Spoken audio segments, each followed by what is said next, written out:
Nastavljamo dalje, poštovani gledalci. Ljiljana Šarac, moja i vaša gošća. Predstavit ćemo novu knjigu Mit o prokletoj Jerini, koji je njen najveći greh. I ako niste bili u Smederevu, predlažem da dođete i posjetite Smederevsku tvrđavu. Dobro mi došli. Bolje vas našli. Kako ste? Odlično, hvala na pitanju. Jeste bili skoro u Smederevu? Pa jesam. Svom rodnom gradu? Jeste, bila je Smederevska jesen ovih dana, pa je prosto prirodno da posjetim i rodni grad i rodbinu, ali i to mesto dešavanja. Profesorog ste srpskog, pa je nekako logično da ćete nešto napisati dobro. Ovo je vaša prva, ali da pomenemo da je izašla i druga knjiga. Tako je. Koja će se pojaviti na sajmu knjiga. Jeste. Pretpostavljam. Jeste. Ona je imala svoje vatreno krštenje ovog leta, ali je sajam knjiga mesto gde će ona prosto da ugleda svet šire i da bude potpisivanje i promocija. Zašto je Jerina prokleta? Iako je bila i mlada i talentovana i uspešna, došla i strankinja. Istorijske okolnosti su bile takve da je Jerina trebalo da ponese taj ružni, pogrdni epitet, da ne bi sam Đurać Branković to bio, jer srpski narod svome oprašta, a stranome pamti. Vreme kada je došla u Srbiju Irina Branković, odnosno kantakuzina Puda i Branković, su bila smutna, stresna vremena za Srbe, jer su sve srpske prestonice bile ili vraćene Ugrima ili prosto osvojene. I srpski narod se našao na vetrometini, istoričari kažu, između ugarskog i turskog čekića i nakovnja. I bilo je ili da se asimiluju, prognaju, stope, raskuće i raspu po belom svetu, ili da se gradi novo utvrđenje. Smederevo i Smederevska tvrđava su mali grad sagrađeni za nepune 2 godine. 15. vek. 15. vek je, tako je, 1428. do 1430.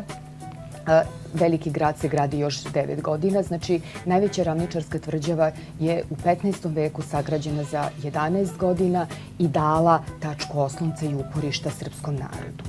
Narod nije na to gledao tako u to vreme, on je gledao na to sa svoje subjektivne tačke gledišta, bilo im je teško da žive, rade, taj njihov rad i kuluk nije imao materijalnu nadoknadu.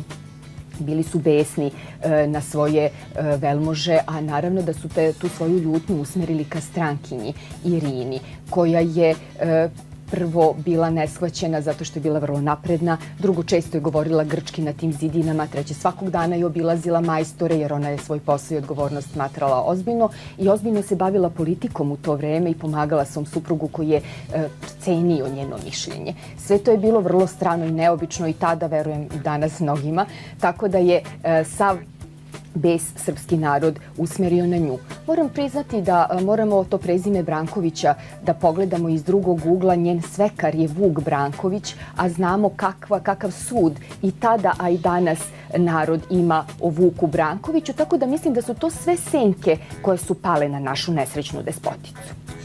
Ona je bila izuzetna žena, vredna, obrazovana, bogata, poštovana, ali ipak je nešto srpski narod baš nije voleo.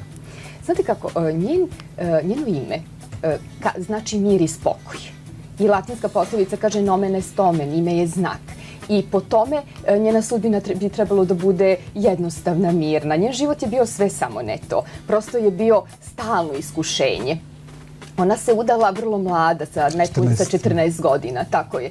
I ona je druga žena Đurđu Brankoviću, on je imao brak i on je 23 godine bio stariji od nje, imao je decu iz prvog braka, imao je svoju poziciju na srpskom dvoru, njemu je despot Stefan Lazarević bio ujak i po toj liniji je despotstvo i predato Đurđu Brankoviću, jer prethodni despot nije imao svoje naslednike. Tako da je ona došla sa vizantijskog dvora na grubi balkanski krš i trebalo je da se tako mlada prilagodi i uklopi. I u mnogo čemu je ona uspela. Ona je prosto prigrlila Srbe, prihvatila srpski mentalitet i pokušala da učini sve da srpskom narodu, ali i njenoj porodici bude bolje. Ona je srpskom dvoru podarila 5 dece, ona je svoje obrazovanje proširila na dvor, vizantijske običaje unela jer nije bila prvakinja u tome i supruga despota Stefana Lazarevića je bila Vizantinka, pa je taj vizantizam prenela na srpski dvor, Jerina je to samo nastavila, tako da je kultura, uzdizanje, umetnost, biblioteka, muzika, sve našlo mesto u Smederevu i dvoru Đurđa Brankovića. Je tačno da je i sin otrovao po nekim istorijskim činjenicama? Tako je. Neki istorijski izvori kažu da je najmlađi sin Lazar, najvoljenije najmlađe dete, diglo ruku na svoju majku, da li lično ili preko svojih ispruženih ruku, ali na Ostrovici, na jednom uzvišenju ispod rudnika u Vojnoj tvrđavi njoj su sipali otrov u salatu, kažu. Ja sam u svom romanu rekla da su to jagode, nekako mi je lirskije zvučalo. Mislim da je to opravdano i da sme da se takav prekršaj napravi, ali definitivno po njegovom naređenju majka je otrovana jer ona je još uvek bila u punoj snazi. Vaš junak sanja Jerinu i ona ga moli da ode na jedno mesto i pomogne joj. Tako je. Priča ima dva paralelna toka.